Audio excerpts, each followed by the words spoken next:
محمد صلى الله على النبي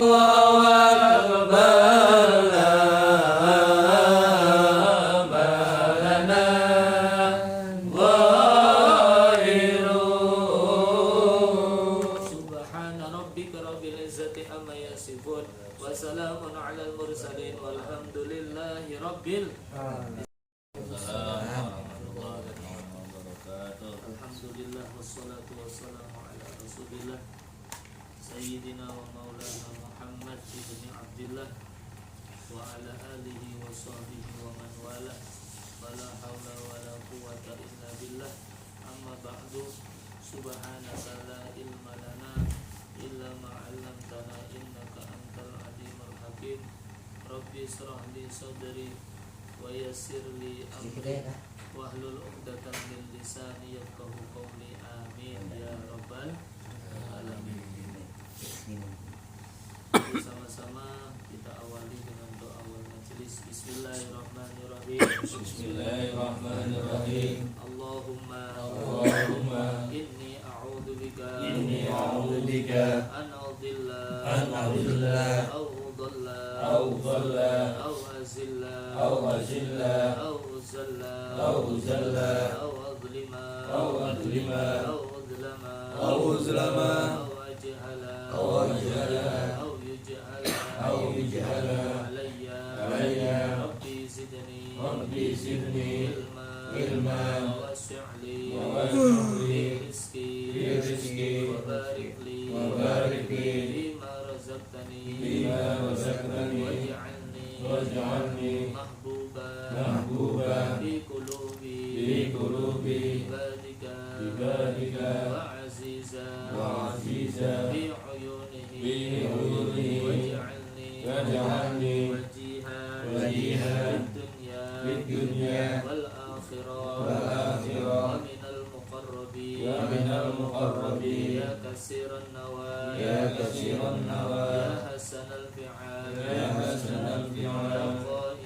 ya qaiman bila zawal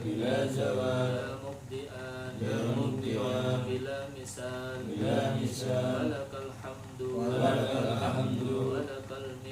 walakal minna walakash syarafu ala kulli hal. Sallallahu ala sayyidina Muhammadin alhamdulillahi rabbil alamin. Alhamdulillah, bersyukur kita kepada Allah atas nikmat yang besar, nikmat iman, nikmat Islam, nikmat kita semua dijadikan oleh Allah sebagai umat Nabi Muhammad sallallahu alaihi wasallam.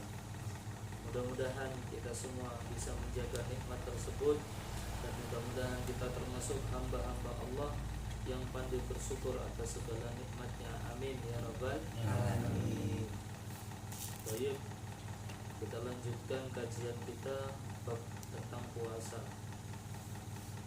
Kemarin sampai mana? Sampai ludah. Menelan ludah. Ya, ludah. Hidung. Ya. Sebelum kita bahas perkara-perkara yang membatalkan puasa, puasa ini banyak manfaatnya. Di dalam Al-Quran, nas Al-Quran terkait perintah puasa, Allah berfirman dalam surat Al-Baqarah ayat 183, A'udzu billahi as-sami'il 'alim minasyaitonir rajim. Ya ayyuhalladzina amanu kutiba 'alaikumus shiyam kama kutiba 'alal ladzina min qablikum la'allakum tattaqun. Ini nas Al-Quran, perintah bahwasanya Allah Subhanahu wa taala memerintahkan kepada orang-orang yang beriman untuk melakukan puasa.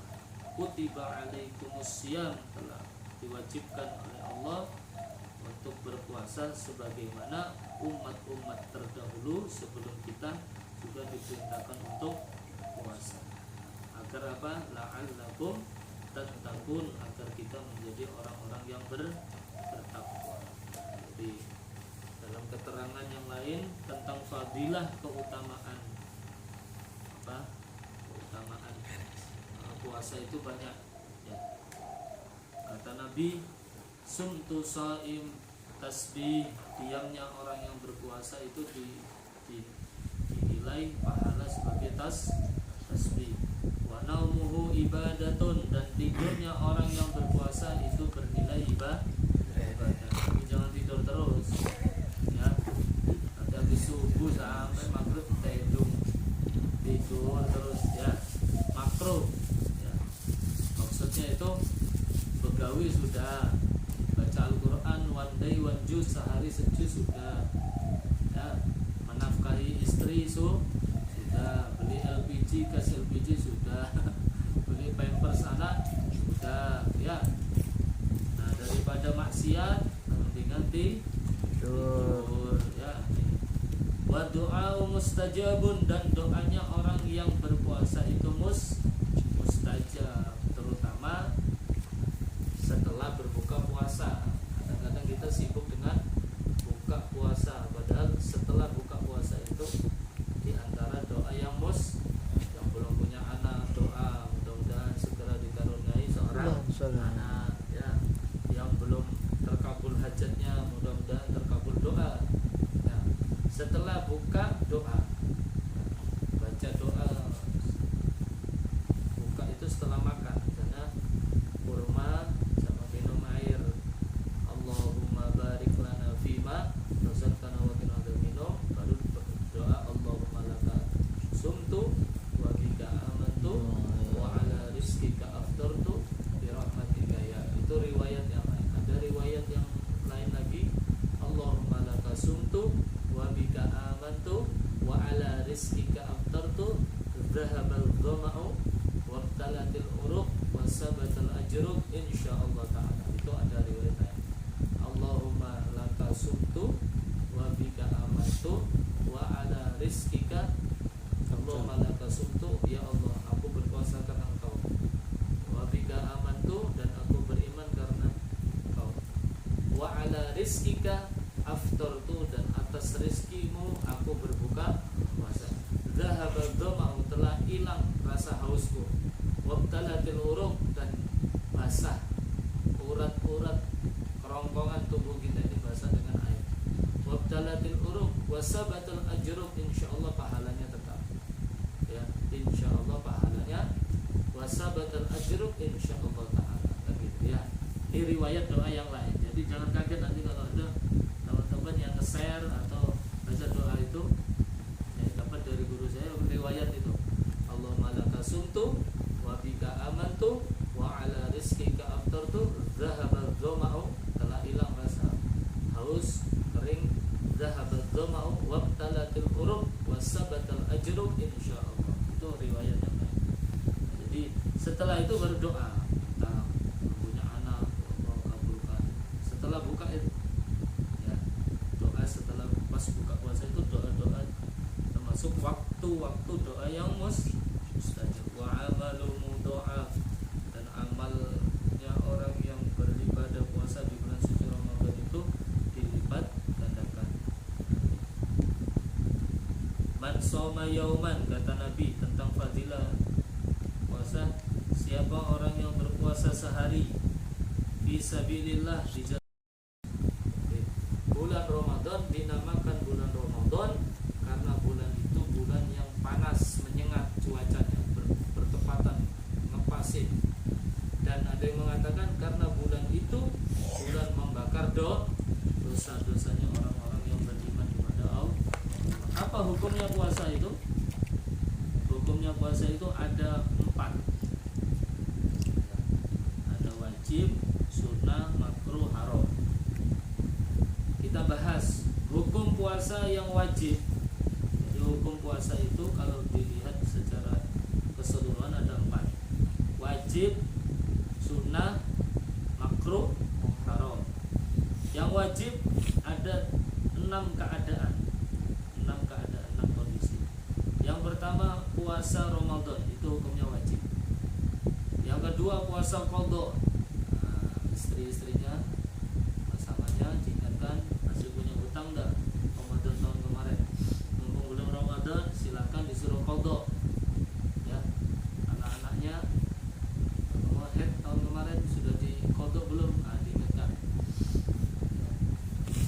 Saumul yang ketiga puasa kafarat, seperti kafaratul dhihar, seorang suami yang mengatakan kepada istrinya, gegermu, punggungmu seperti punggung ibu. Nah ini kena dhihar, tidak boleh ngumpuli istrinya. Kenapa? Karena menyamakan punggung istrinya dengan punggung ibu, itu namanya dhihar. Maka biar lepas dia bisa ngumpuli istrinya lagi, harus kena puasa kafarat di antaranya. Dulu saya juga pernah jelaskan di majelis zikir, kemarin masih di musola sebagai panjang lebar tentang masalah dhihar. Hati-hati ya kalau menjadi istrinya, "Oh, punggungmu kayak punggung ibuku." Wah, tidak boleh, kena bab dhihar, tidak boleh ngumpulin, kena puasa kafarat. Atau karena membunuh, membunuh dengan sengaja, itu ada puasa kafaratnya. Au jima Ramadan, atau berhubungan badan dengan istrinya atau bukan istrinya di siang bulan suci Ramadan. Di antaranya kafaratnya puasa itu hukumnya wajib puasa kafarat. Saumu fil haji wal umrah badalan 'anid dzabhi fil fidyah. Puasanya orang yang haji dan umrah sebagai ganti dari menyembelih, membayar fidyah.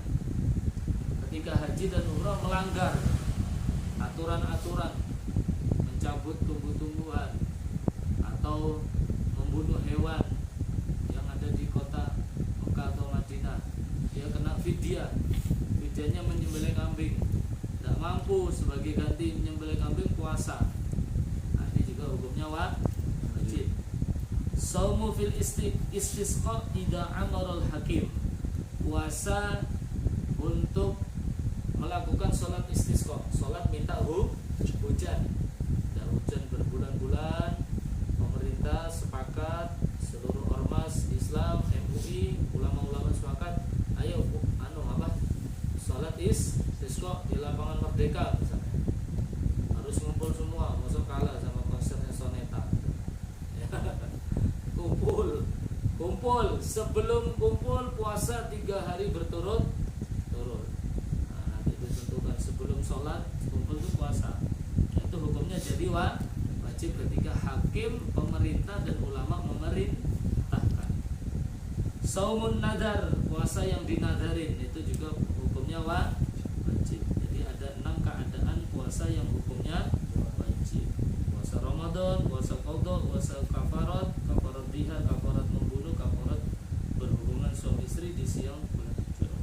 Puasa di saat haji dan umrah sebagai ganti dari membayar fidyah, menyembelih kambing. Puasa ketika sebelum sholat istisqa, ketika diperintah oleh hakim, puasa nadar. Yang nomor 2, puasa hukumnya sunnah, tadi wajib. Wa huwa al-aslu fihi, ini yang asal. Asal itu sunnah. Wa yanqasimu ila salasati aqsam. Puasa yang hukumnya sunnah itu dibagi menjadi 3 macam. Puasa yang hukumnya sunnah dibagi menjadi 3 macam. Yang pertama, ma yataqarraru bi taqarruris sinin. Ada puasa sunnah yang diulang-ulang setiap tahun. Seperti puasa Arafah tanggal berapa? 9 Dzulhijjah. Ini disunahkan puasa Arafah bagi orang yang tidak sedang melaksanakan haji.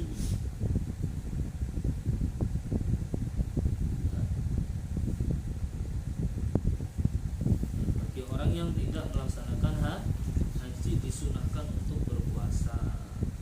Apa keutamaan dari puasa Arafah itu tanggal 9 Dzulhijjah? Saat orang-orang sedang wukuf di tanah Arafah, kita yang tidak haji, yang tidak melaksanakan haji disunahkan puasa. Kata Nabi keutamanya, siyamu yaum Arafah inni ahtasibu indallah ayyukaffiru sana allati ba'dahu wallati qablahu. Rawahul Imam Tirmidzi.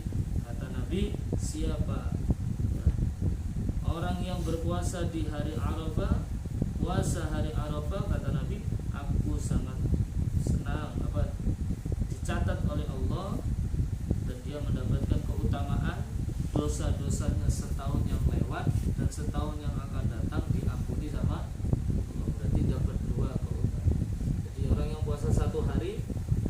setahun yang lewat yang sudah terjadi diampuni, dan dosa setahun yang akan datang, ya. Ini dosa kecil ya. Kalau dosa besar ya harus taubatan nasuha. Dosa kecil tapi jangan meremehkan dosa kecil. Dosa kecil kalau dilakukan terus menerus jadi banyak. Apalagi yang ngasih contoh orang alim ulama, dia melakukan dosa kecil, habis itu dicontoh sama jamaahnya, sama muridnya. Makanya sejelek-jelek orang yang meninggal tapi dosanya masih berjalan. Orang alim itu gitu, orang alim melakukan dosa kecil, dicontoh sama muridnya, jamaahnya, pengikutnya. Akhirnya orang yang meninggal dosanya terus terkirim. Nah, contohnya pada tahu. Cuma bahayanya gitu. Makanya yang baik itu orang yang meninggal dosanya juga stop. Yang lebih baik lagi orang yang meninggal tapi amal jariahnya tetap berjalan. Dia punya majelisnya masih jalan. Dia punya amalannya tetap diamalkan sama pengikutnya, jamaahnya, sama pemimpinnya. Ya, itu wijaya, ya, ulama-ulama ya, apalagi Rasulullah. Ini susahnya jadi orang alim, gitu ya. Ngelakuin sedikit dicontoh, wah, ada dosa kecil, tapi kalau dilakuin orang banyak jadi besar. Udah apa buka aurat, jangan. Kalau dicontoh terus, ya, ini puasa Arafah. Puasa Arafah itu puasa yang hukumnya sunnah, diulang setahun sekali setiap tanggal 10 setiap tanggal 9 Dzulhijjah. Kemudian ada puasa sunnah yang diulang-ulang setahun juga, Tasu'a sama Asyura. Bulan apa ini? Muharram. Tasu'a itu 9 dari kata tis'a. Asyura itu dari asyara. Tasu'a tanggal 9 Muharram, Asyura tanggal 10 Muharram. Apa keutamaannya? Hari itu hari di mana Allah Subhanahu wa taala menyelamatkan Nabi Musa alaihi salam. Termasuk keutamaannya, Nabi sallallahu alaihi wasallam pernah ditanya, "Anna nabiyya su'ila anhu." Sesungguhnya Rasul sallallahu alaihi wasallam pernah ditanya tentang keutamaan puasa Tasu'a dan Asyura. Yukaffiru sanal madiyah, siapa yang puasa pada tanggal 10 Muharram, dosa-dosanya setahun yang lewat diampuni. Kalau Arafah 2 tahun, setahun yang lewat dan setahun yang akan datang, insyaallah. Kalau Asyura hanya setahun yang lewat. Jadi puasa. Kemudian ada lagi puasa, kalau bisa jangan 9, 10, 11 juga tidak apa. 9 Muharram, 10 Muharram, 11 Muharram. Dan 6 hari di bulan Syawal. Itu juga puasa sunnah yang diulang setahun sekali. Ashhurul Hurum, bulan-bulan yang dimuliakan, seperti apa? Rajab, ya, Ashhurul Hurum, Rajab, Dzulqa'dah, Dzulhijjah, Muharram, Rajab. Dzulqa'dah, Dzulhijjah, Muharram. Yang satu menyendiri Rajab. Kata Nabi, afdhalus siyam, sebaik-baik puasa setelah Ramadan adalah Syahrul Haram, yaitu bulan-bulan haram. Wa afdhalus salat ba'dal faridah salatul lail, dan sebaik-baik salat malam yaitu sebaik-baik salat setelah salat fardu adalah salat malam. Ini puasa yang setahun sekali diulang-ulang. 10 awal daripada bulan Dzulhijjah, tanggal 1 Dzulhijjah, 2, 3, 4, 5, 6, 7, 8, 9, 10, ya, berarti sampai Arafah ya. Arafah ya. Ini juga baik. wa ghairu dzalik, dan lain-lain masih ada. Yang nomor 2 ada puasa sunnah, yang kalau tadi puasa sunnah diulang-ulang setahun, kali ini puasa sunnah yang sebulan sekali. Puasa ayyamul bid, hari-hari putih. Bid, ayyam itu hari, al ayyam beberapa hari. Tanggal berapa itu ayyamul bid? Sebulan sekali nih, 13, 14 saat sempurnanya bulan purnama setiap bulan. Ada hari-hari gelap, ayyamus sud, baru dengar ya, hari-hari gelap, hari-hari petang. Tanggal berapa itu disunahkan puasa hari-hari gelap? 2, 8, 29, 30. Nah, ini apa sih manfaatnya? Kenapa dinamakan hari-hari putih, ayyamul bid tadi? Itu tadi. Kemudian ada lagi puasa sauda lisawadil layaliha. Kenapa dinamakan hari-hari hitam, hari-hari gelap? Karena malamnya malam pekat. Hikmahnya apa puasa? Tazwidus syahr bil ibadah, untuk menambah semangat beribadah di dalam bulan tersebut, dan untuk mencari agar gelapnya hati ini dibuka sama Allah. Ya, jadi kita ini banyak dosa, hati yang kotor, yang gelap dibuka dengan puasa sunnah. Hari-hari putih 13, 14, 15. Hari-hari gelap 28, 29, 3 itu sunnah. Ada puasa yang diulang-ulang seminggu sekali, Senin, Kamis. Yang paling afdol puasa sunnah itu puasa apa? Puasanya Nabi Daud. Ya, puasanya Nabi Daud itu sehari puasa, sehari tidak. Ya, selang-seling. Senin puasa, Selasa enggak, Rabu puasa, Kamis enggak, Jumat puasa, Sabtu enggak, gitu. Selang-seling. Itu puasanya Nabi Daud alaihissalam. Itu yang paling afdol. Afdolus siyamun nafil, seutama-utamanya, paling utamanya puasa sunnah puasanya Nabi Daud. Makruh. Yang ketiga, hukum puasa makruh. Ini harus paham. Puasa hanya di hari Jumat, Kamis, Sabtu enggak, Jumat tok. Ya.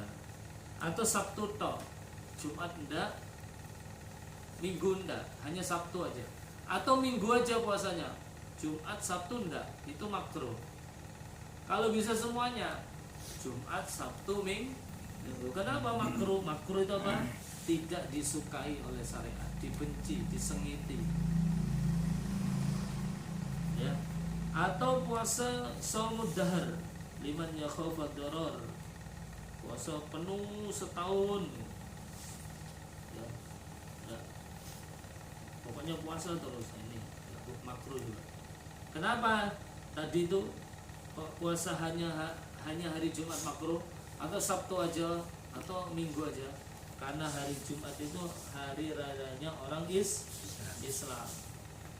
Kenapa kalau Sabtu aja, Jumat enggak, Minggu enggak, Sabtu tok dia puasa, hanya Sabtu? Makruh kenapa? Karena hari Sabtu hari rayanya orang Yahudi.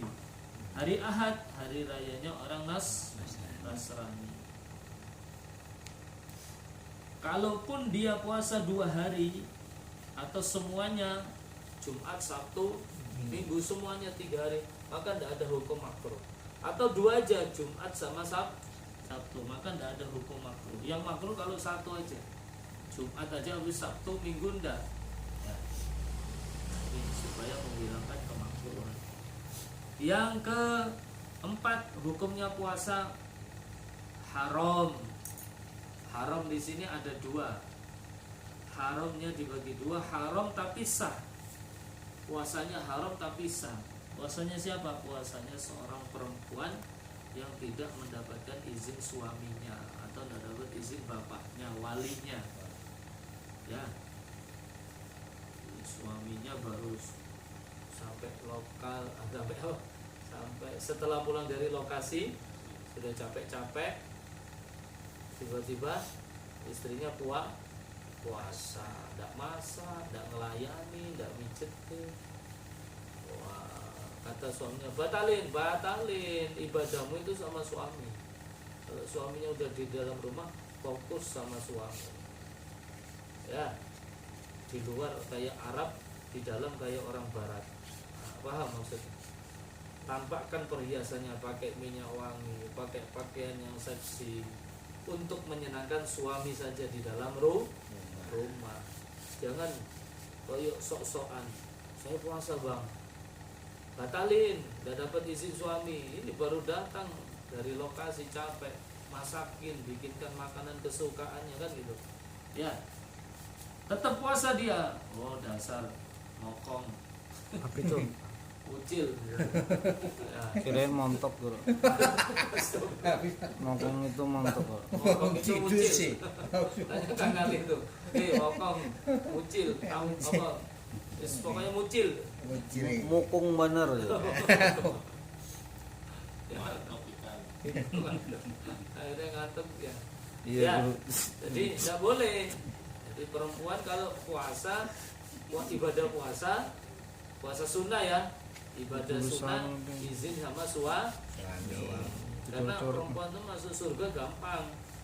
Ida salat khamsaha, perempuan itu masuk surga gampang. Ida salat khamsaha, ketika puasa ketika salat 5 waktu bisa dijaga, zuhur, asar, maghrib, isya, subuh dilakukan, wasomat syahroha, dan puasa Ramadan setahun sekali bisa dilakukan, sholatnya bagus 5 waktu, puasa setahun sekali dilakukan kecuali kalau haid ya. Wa ata'at zaujaha, dan taat kepada suaminya ya. Wa hafadat farjaha, dan bisa menahan, menjaga kemaluannya dari melakukan sesuatu yang diharamkan oleh Allah. 4 ini saja dia lakukan, tidak usah nego-nego. Sholatnya baik, puasa Ramadan setahun baik, taat kepada suami selama suami tidak memerintahkan maksiat, dan menjaga harga dirinya, kemaluannya, tidak menerima orang lain masuk ke dalam rumah ketika suaminya sedang tidak ada di rumah. Maka 4 ini dilakukan, surga itu bilang, perempuan masuk surga, silahkan mau masuk pintu yang mana. Pintu surga itu dalam hadis dijelaskan ada 8. Oh pintu ini kah, pintu ini gitu. Kalau yang ahli puasa masuk pintu royyan, namanya pintu royyan, pintu yang khusus nanti dimasuki oleh orang-orang yang gemar puasa, yang pas meninggal puasa, wow masya Allah, masuk pintu royyan. Nah, ini jadi hukumnya puasa itu haram dibagi menjadi haram tapi sah, yaitu puasanya zaujah, perempuan yang tidak dapat izin suami, atau puasa budak yang tidak dapat izin sayyidnya, majikannya. Budak tidak ada sudah zaman sekarang ya. Budak itu tidak digaji, budak itu miliknya kita. Mau dia kawin, mau dia bebaskan, mau dia jual, status sosialnya rendah, itu budak. Nah, itu sah tapi haram. Sah tapi ada haramnya. Yang kedua sah sudah tidak sah, haram lagi. Yang pertama haram tapi sah. Kalau yang kedua haram dan tidak sah, yaitu puasa. Ada 5 contoh, yaitu puasa di hari raya Idul Fitri. Ini namanya begayaan, pembualan. Bahasa Jawanya kemenyek ya. Sudah tahu waktunya happy, makan enak, dia puasa tidak boleh. Kalau mau puasa sunnah nanti nunggu Syawal tanggal 2 atau 3. Kalau tanggal 1 tidak boleh, harus happy. Makanya yang belum dapat zakat, sebelum sholat dilakukan, bagikan zakatnya. Waktu terakhir kan gitu, waktu yang baik sebelum sholat. Jadi hari itu jangan ada yang susah, belum dapat beras, dahulukan yang miskin-miskin. Saumu yaumul Idul Adha, puasa di hari raya Idul Adha 10. Waya nyembelih, waktu nyembelih sapi dia puasa sendiri, diantar sama tetangganya masakan dari daging kurban. Oh saya puasa lo, batalkan Bu Haji. Nah, orang sekarang kan banyak semangat ibadah tapi nggak tahu ilmunya. Bukan dapat pahala, malah dapat haram ini. sudah haram tidak sah, batalkan. Meskipun sudah rutin, berarti ibadahnya tanpa ilmu. Dan hari tasyrik 11, 12, 13 4 hari tidak puasa, Masya Allah. Waktunya makan enak, tidak boleh puasa, haram. Dan keempat, puasa ini sering orang salah, banyak salah ini. Puasa di nisfu akhir bulan Sya'ban. Tanggal 15 habis malamnya baca Yasin 3 kali. Salat apa? Tasbih, salat hajat, habis itu puasa sampai menemui Ramadan. Tidak boleh. Tidak boleh, itu haram. Haram dan tidak sah. Kecuali kalau dia sebelum tanggal 15 sudah puasa.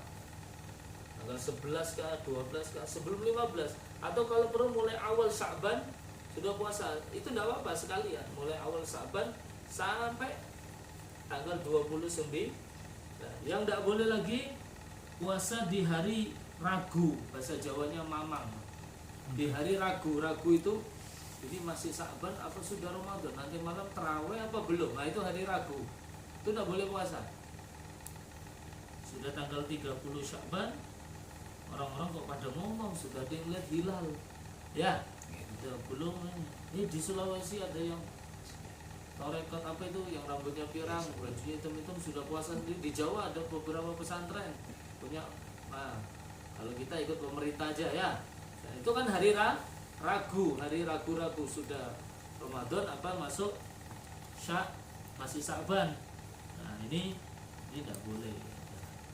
Kemudian kapan seseorang itu diperbolehkan puasa? Di hari yang diragukan atau nisfu akhir daripada Sya'ban. Seseorang itu dibolehkan puasa di hari akhir nisfu Sya'ban atau hari ragu, hari yang diragukan tadi, kalau dia punya puasa qadha. Kalau puasa qadha tidak apa-apa, meskipun separuh daripada nisfu Sya'ban tidak apa-apa. Kalau puasa, iya saya qadha itu wajib. Tidak melihat hari sudah, ya lakuin aja. Atau kalau puasa kafarat tadi atau nadar. Atau dia punya wiritan itu amal yang diulang-ulang berupa puasa. Punya amalan puasa seperti Senin, Kamis, itu tidak apa-apa meskipun nisfu Sya'ban ke atas, tidak apa-apa. Yang ketiga, kalau dia tadi puasanya sebelum tanggal 15, misalnya tanggal berapa, idza wasala nisfu tsani bima qablahu bi an shoma yaumal, tanggal 15 dia sudah puasa ya.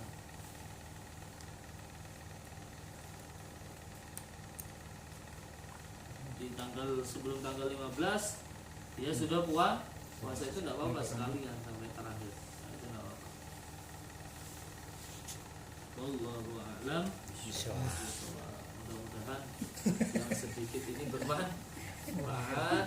Mudah-mudahan kita semua diberikan kesehatan, kekuatan oleh Allah Subhanahu wa ta'ala. Insyaallah nanti kapan-kapan kita jelaskan lagi perkara yang membatalkan puasa. Wallahu a'lam.